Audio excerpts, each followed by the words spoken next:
October 27th, 1962. A Soviet submarine drifts in the black depths of the Atlantic, hunted, deafened and suffocating. Above, the world teeters on the edge of nuclear war. Inside, three men argue over a single button, one that could end humanity in fire.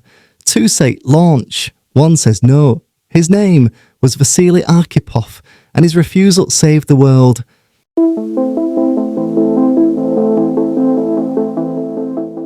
October 27th, 1962.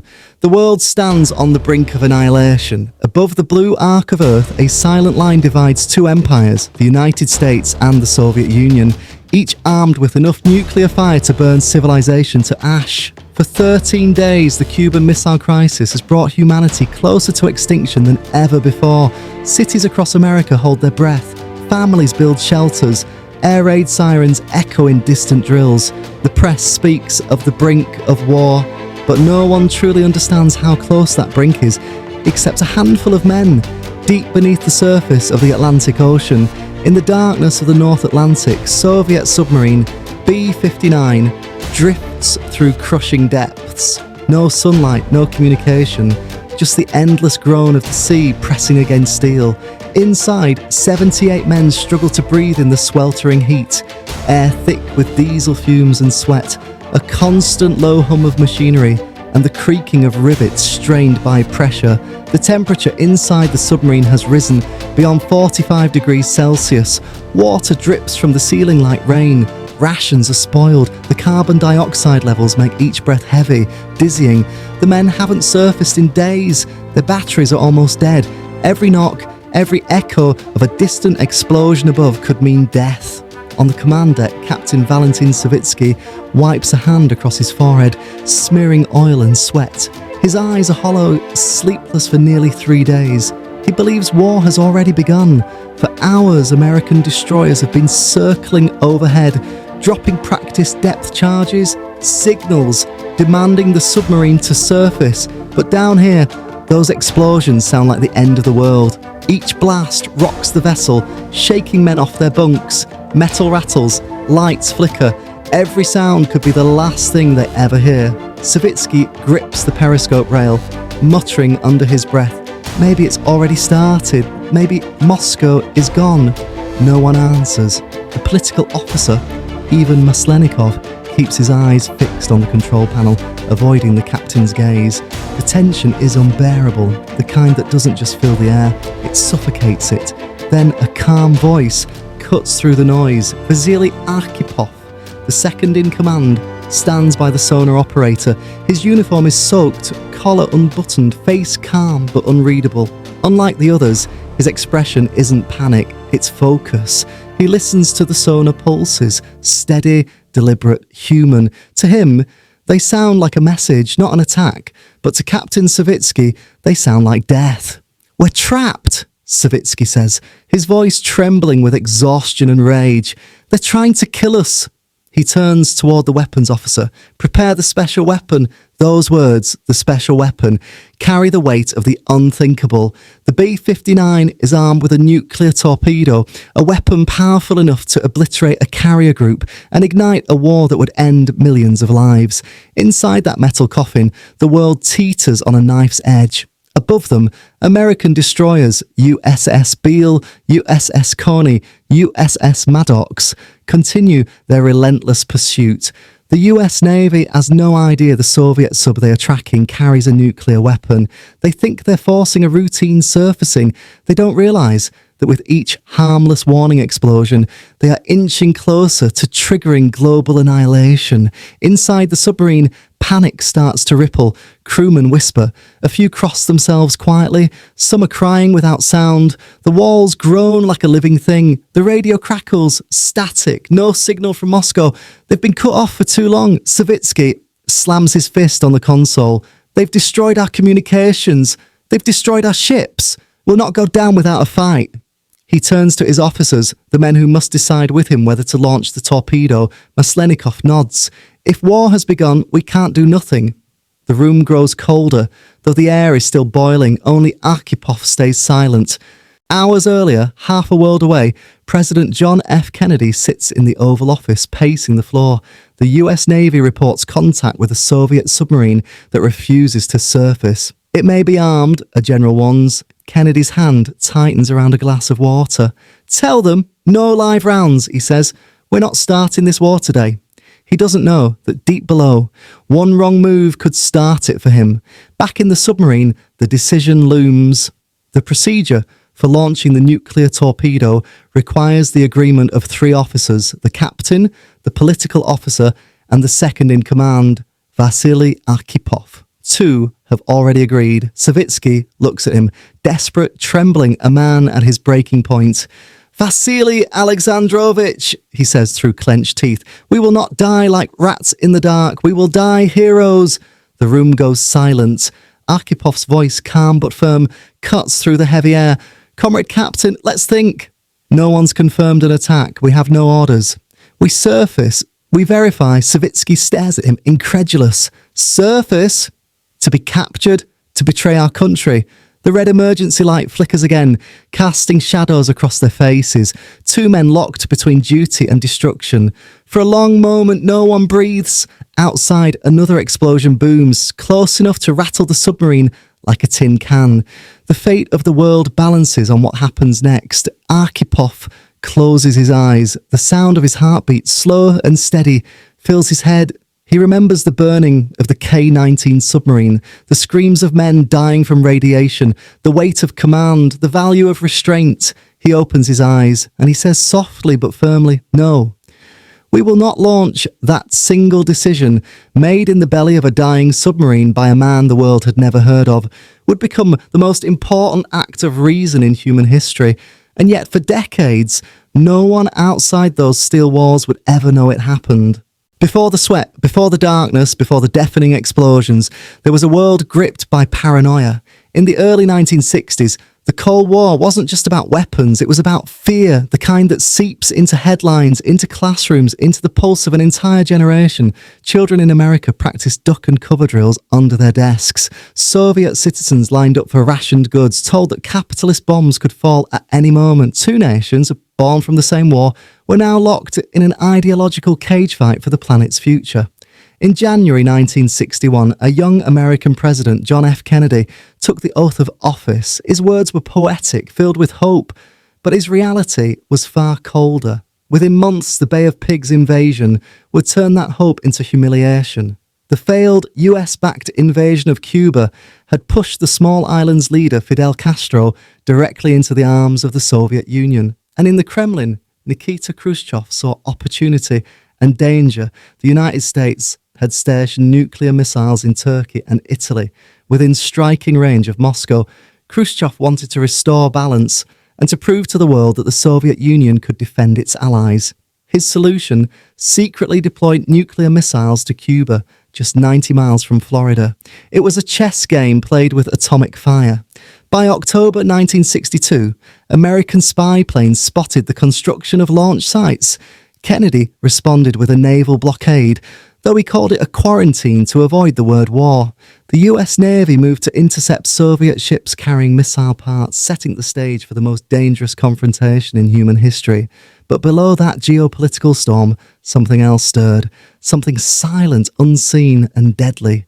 4 Soviet submarines, each carrying a nuclear-tipped torpedo, were ordered to patrol near Cuba. Their mission: defend Soviet ships from American aggression, and if war broke out, retaliate. One of those submarines was B-59. To understand why the world didn't end that October, we have to understand the man standing in its way, Vasili Alexandrovich Arkhipov. Born in 1926 in a small village near Moscow, Arkhipov grew up during famine and fear. His childhood was carved by the brutality of Stalin's rule, the disappearances, the silence that hung in every home, and the propaganda that promised glory through obedience. But Arkhipov wasn't made of the same stuff as most men. He was quiet, introspective, and calm, a man who listened more than he spoke. At 16, as the Second World War tore through Europe, he joined the Soviet Navy. The sea, with its vastness and solitude, suited him. The war ended before he saw combat, but his career advanced quickly. By the early 1950s, He was part of the new generation of Soviet officers, educated, loyal, and hardened by discipline. Then, in 1961, a year before the Cuban crisis, Arkhipov found himself aboard the K-19, a nuclear submarine hailed as the pride of the Soviet fleet. But pride turned to nightmare when the sub's reactor cooling system failed. Radiation flooded the compartments. The crew had to improvise a repair with their bare hands. Men died screaming, others burned from the inside out. Arkhipov watched as shipmates collapsed around him. He stayed calm. He followed procedure. He helped organise containment, saving the vessel from a reactor meltdown that could have poisoned the entire North Atlantic. When they returned to port, survivors were met not with medals, but silence. The disaster was classified. The men were forbidden from speaking. Arkhipov carried that memory, the weight of human fragility, the horror of unseen catastrophe, like a scar carved into his conscience. That experience would define him. He had seen what panic could do. He had seen death unleashed by haste. And when, a year later, he was appointed flotilla commander aboard B-59, fate placed him once again at the crossroads of disaster. The 4 Soviet submarines, B-4, B-36, B-59 and B-130, left the Murmansk base in early October 1962. Their orders were clear: maintain radio silence, patrol near Cuba, and await further commands. They were never told the full truth of the crisis, only that they might need to defend Soviet shipping from enemy provocations. Each vessel carried a single T-5 nuclear torpedo with a blast yield of 15 kilotons, the same as Hiroshima. Their journey quickly became a voyage through hell. The submarines were diesel-powered, not nuclear. They had to surface periodically to recharge batteries, but US reconnaissance aircraft made that nearly impossible. Temperatures inside reached unbearable levels. Crewmen fainted. Condensation rained from the ceilings. Food rotted. Salt water corroded their instruments. They couldn't communicate with Moscow, only guess at what was happening above. When the American Navy detected the subs and began dropping practice depth charges to signal them to surface, the Soviets interpreted it as aggression. The line between signal and attack blurred in the suffocating dark. On October 27th, later called Black Saturday, the crisis reached its climax. An American U-2 spy plane was shot down over Cuba. US generals demanded retaliation. Kennedy refused, barely keeping his own military in check. At the same time, under the ocean, the B-59 was being hunted, rocked by explosions, batteries drained, and oxygen running low. The submarine's crew believed war had already begun. They didn't know that Kennedy and Khrushchev were still negotiating peace. They didn't know that the sky above them wasn't filled with missiles yet. They only knew fear, exhaustion, and silence. And within that silence, Vasili Arkhipov prepared to make the most consequential decision in human history. The sea was black. Not the kind of black that fades into blue under moonlight, but a suffocating void that swallowed sound and reason. Deep beneath it, Soviet submarine B-59 drifted like a dying beast. The crew had been submerged for days, and the submarine's batteries were almost dead. The air inside had turned poisonous, hot, wet and thick with the metallic tang of sweat and diesel fumes. Men moved sluggishly, eyes red from exhaustion. Every breath felt heavier than the last. The temperature in some compartments had climbed past 45 degrees Celsius, 113 degrees Fahrenheit. Mould bloomed on the walls. Condensation dripped from every pipe, forming a constant, maddening rain that tapped against the metal hull. The food had long gone sour, and the smell of human fatigue clung to everything. The crew hadn't heard from Moscow in over a week. They had no idea if they were at peace or at war. Above them, they could hear the explosions, at first distant, then close, thunderous shocks that rattled instruments and made the lights flicker. Each blast was an American Navy ship dropping practice depth charges. Harmless in theory, but terrifying when you were the one trapped below. The Americans wanted the submarine to surface. The Soviets believed they were under attack. Inside the control room, Captain Valentin Savitsky's composure was unravelling. His uniform clung to his body, his hair slicked with sweat. His men looked at him, hollow-eyed, frightened, waiting for orders that could mean their deaths. Savitsky slammed his fist against the chart table. "They are bombing us! They want to destroy us.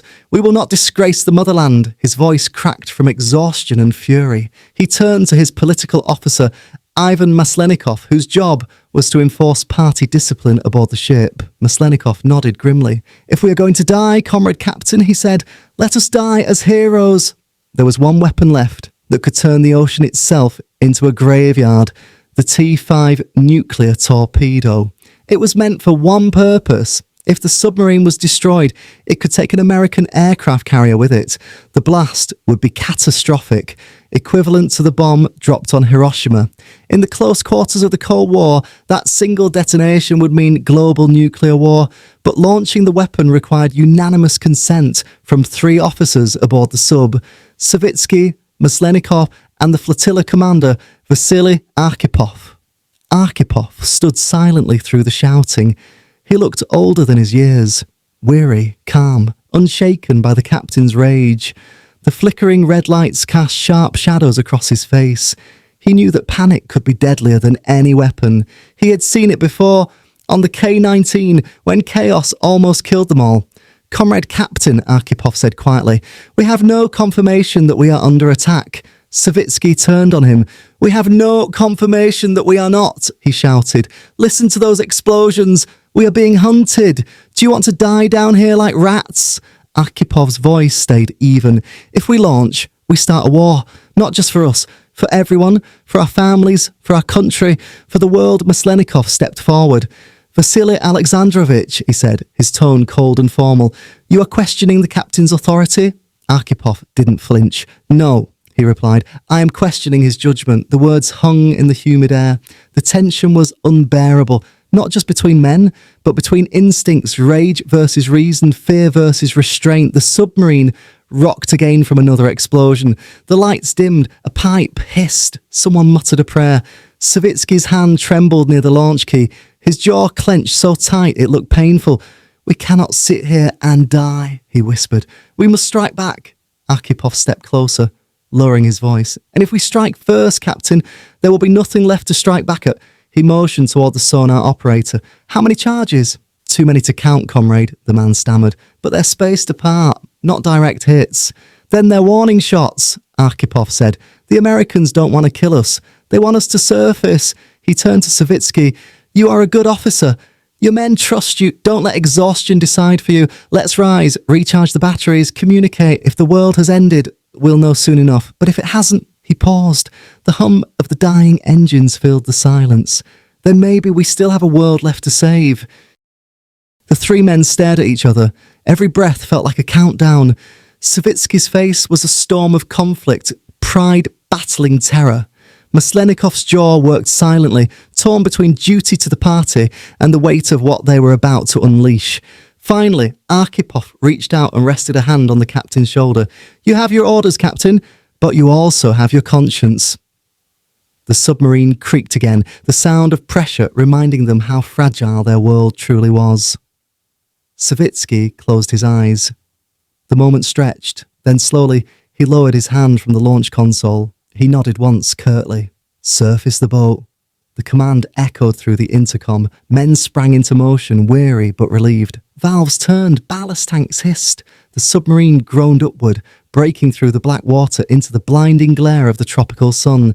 When B-59 broke the waves, the crew staggered onto the deck, blinking, gasping, their eyes watering from the light. Around them loomed a ring of American destroyers, their guns trained directly at the submarine. For a moment, no one moved. The scene was eerily silent except for the slap of waves against steel. Through binoculars, US sailors watched the Soviets climb out, pale, sweating men waving a faded red flag of the Soviet Navy. The Americans didn't know that minutes earlier, those same men had nearly triggered the end of civilization. The US ships maintained their distance. They did not fire. The B-59's crew, exhausted beyond measure, ran emergency fans and aired out the stinking interior. The crisis wasn't over, not yet, but the world had just been pulled back from the edge. And it had happened because one man standing in a sweltering metal coffin at the bottom of the sea refused to let fear make the final decision. When the submarine B-59 surfaced on that sweltering October day in 1962, the crisis inside its hull had ended. But the Cold War tension above the waves was far from over. The Atlantic sun glared mercilessly, reflecting off the water like shards of glass. The crew of B-59 squinted, blinking in disbelief. They had expected to die in darkness, not to emerge into blinding light and silence. American destroyers surrounded them in a wide, watchful circle. Their grey hulls rose like walls on the horizon, each one armed, each one ready. Through binoculars, US officers studied the Soviet submarine, its paint blistered by heat, its deck streaked with salt, its sailors weak and disoriented. No one aboard the US ships knew how close they had come to the end of the world. To them, this was just another Soviet vessel surfacing under pressure, a victory of intimidation. To the men aboard B-59, it was a fragile resurrection. For the first time in days, the sailors of B-59 breathed fresh air. It felt strange, too light, too pure. They stumbled on deck, faces gaunt and clothes soaked with sweat. Some collapsed in exhaustion. Others stared blankly at the sky, as if trying to remember what colour it was. Vasili Arkhipov stepped up into the sunlight, his eyes adjusting slowly. The ocean breeze brushed across his face, and he felt the salt sting of relief. He could still hear the faint rumble of American destroyers' engines, a low, steady growl that reminded him how thin the line between survival and annihilation had been. Captain Savitsky stood beside him, silent. The earlier fury had drained from him, leaving only the hollow weight of command. He didn't meet Archipov's gaze, but Arkhipov didn't demand thanks. He simply watched the horizon, calm, steady, composed. It was not triumph he felt, only gratitude. Gratitude that reason had prevailed over rage. Gratitude that the torpedo remained cold. When orders finally came through, the submarine was to return to the Soviet Union. The voyage home was a grim one. The crew was exhausted, the equipment failing, the food nearly gone. But they sailed through calmer seas, carrying a secret none dared to speak aloud. When B-59 reached the naval base at Kuban, they were not greeted as heroes. There were no bands, no applause, no medals. Instead, they were met by cold-faced officers and stern party officials. Admirals lined the pier, waiting out not to celebrate but to interrogate. The Soviet Navy was furious. The flotilla had failed to maintain radio contact. They had surfaced under US surveillance. They had disgraced the fleet in front of the enemy. In the debriefing rooms, men were shouted at, accused of weakness, of disobedience, of shameful conduct under pressure. Captain Savitsky bore the brunt of the anger. His report was scrutinised line by line. Maslenikov, the political officer, spoke little. His loyalty to the party made him careful with his words. And Arkhipov, the man who had prevented a nuclear war, stood quietly, listening to the accusations swirl. He did not argue. He did not boast. He simply said, "We did what was necessary to prevent catastrophe." The room fell silent. No one wanted to press him further. But the truth of what had happened aboard B-59, the decision that had saved the world, was buried beneath layers of secrecy and pride. For years, the mission remained classified. The crew was forbidden to speak about it. Even their families never knew what had truly happened under the sea that day. Vasili Arkhipov returned to service as if nothing extraordinary had occurred. He continued his naval career, commanding other vessels, serving with the same calm professionalism that had defined him in that darkest hour. He never sought recognition. He never told his story. Those who served with him remembered a man of composure, modest, almost stoic. He laughed rarely, but when he did, it was genuine and warm. He cared deeply for his men, often taking the blame for their mistakes, quietly protecting them from the wrath of superiors. He was the kind of leader whose strength was invisible, the kind that didn't need to shout to be obeyed. In the Soviet system, such humility was both rare and dangerous. The military preferred boldness, spectacle, defiance. But Archipov's courage had come from restraint, the courage not to act when everyone else demanded action. And in the Cold War world, that was perhaps the most dangerous act of all. Decades passed, the Cold War ended, new documents were unsealed, and historians began to piece together forgotten moments of the nuclear age. It wasn't until 2002, 40 years after the Cuban Missile Crisis, that the full truth about B-59 and Archipov's decision came to light. Western researchers uncovered declassified Soviet reports describing the confrontation, the overheating submarine, the lost communications, and the desperate debate inside the control room. For the first time, the world learned that it had come within a heartbeat of nuclear war, and that a single man's calm reasoning had stopped it. News outlets called him the man who saved the world. Documentaries were made. Journalists sought out his widow, Olga Arkhipova, who remembered her husband as kind but haunted. A man who rarely spoke of the sea but sometimes woke at night murmuring in his sleep about explosions. He simply did what he thought was right, she said. He didn't see himself as a hero. But maybe that's what a true hero is. Arkhipov's act of restraint became a silent lesson in military academies around the world. His story was studied by scholars of international relations, by psychologists analysing crisis behaviour, by strategists asking how close humanity had come to its own destruction. And yet, for all the global praise that would come later, the moment itself had been intensely private, a decision made in darkness with no guarantee of survival, no promise of recognition. It was not born from orders or ideology. It was born from judgment, from one man's unwillingness to surrender reason to fear. In a century defined by those who pressed buttons and pulled triggers, Vasili Arkhipov became a legend for refusing to do either. The story of Vasili Arkhipov is not the kind of history that shouts. It doesn't come wrapped in medals or parades or monuments of marble and bronze.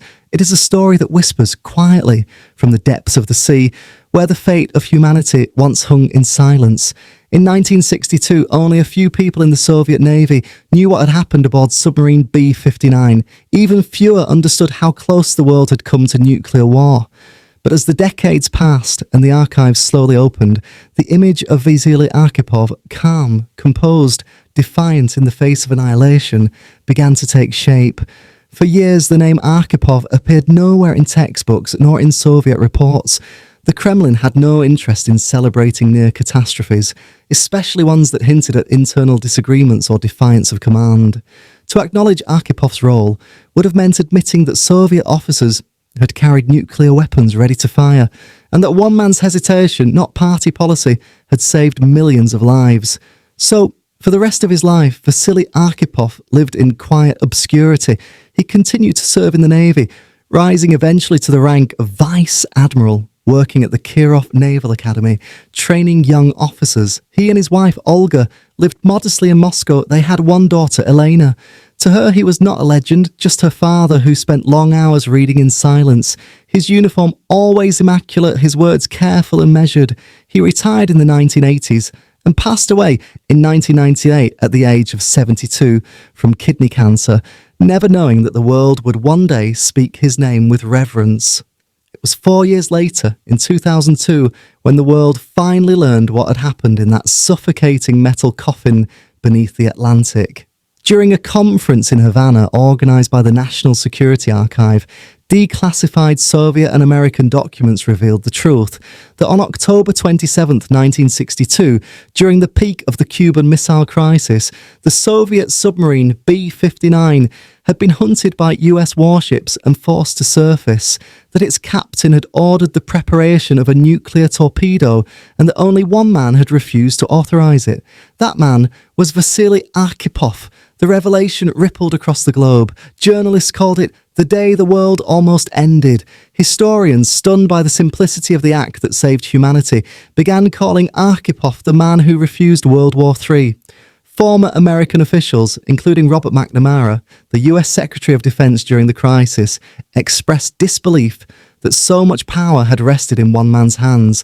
McNamara, in a later interview, said, "We came so close, closer than we ever knew. And we survived only because one man kept his head when everyone else lost theirs." In Russia, however, Arkhipov's story was received with complex emotions. Some in the military saw him as a hero, others saw him as a reminder of a near failure, a story that challenged Soviet discipline and control. But as time passed and the political climate softened, his name began to emerge from the shadows. In 2017, the Future of Life Institute, a scientific organisation dedicated to reducing global catastrophic risks, posthumously honoured Vasili Arkhipov with the Future of Life Award. His family accepted it on his behalf, with his daughter Elena saying softly before an audience of diplomats and scholars, "If my father were here, he would say he was just doing his duty, but I think he was guided by something greater, his humanity." It was a moment that transcended borders, A Russian sailor, honoured by the world for saving the planet not through war, but through wisdom. Historians have tried to calculate what might have happened had Arkhipov not been aboard the B-59 that day. If the captain and political officer had agreed to fire the nuclear torpedo, it would have detonated with the force of 10 kilotons. Roughly equivalent to the bomb that destroyed Hiroshima. The explosion would have obliterated the US destroyer USS Randolph and its task group, killing thousands of sailors instantly. The US would have assumed that a nuclear strike had been ordered by Moscow. Retaliation would have followed, first at sea, then across the world. The missiles stationed in Cuba were already armed, the bombers already loaded, the nuclear codes already prepared. Within hours, both superpowers could have exchanged hundreds of warheads. Casualty estimates vary, but historians agree hundreds of millions could have perished within the first few days. Civilization as we know it might not have survived, all of it avoided, because one man said no. Archipov's heroism is often misunderstood. He was not a rebel or a mutineer. He was not defying the Soviet Union or his captain. He was following something deeper than orders, the moral instinct that comes when you weigh humanity over hierarchy. Those who met him described a man of unusual calm. His wife said he never raised his voice. His colleagues remembered his steady eyes, his careful speech, his quiet authority. He was a man who carried command like a shield, not a weapon. He had already faced death before, in 1961, when serving aboard the K-19, another nuclear submarine, which suffered a reactor leak in the Arctic. That disaster killed 8 crewmen from radiation poisoning, and Arkhipov himself had been exposed, surviving only by chance. He had seen what human error and blind obedience could cause, and perhaps that memory guided him aboard B-59. It was not luck, then, that saved the world in 1962. It was the composure of a man who had already looked death in the face and refused to let fear rule him. Today, when people speak of the Cuban Missile Crisis, they remember Kennedy and Khrushchev, the speeches, the photographs of missile silos, the word brinkmanship. But beneath all that history, the headlines, the politics, the strategy, there was a man in a darkened submarine, his hand hovering over the future of the world. No grand speech, no dramatic showdown, no medal ceremony, just a breath, a heartbeat, a decision that turned a potential apocalypse into a forgotten moment. If you walk through Moscow today, there is no monument to Vasili Arkhipov, but in every quiet dawn, in every moment of peace that followed that October day, his legacy lingers. He was not a general or a politician. He was not a man of power. He was simply human, and that was enough to save humanity.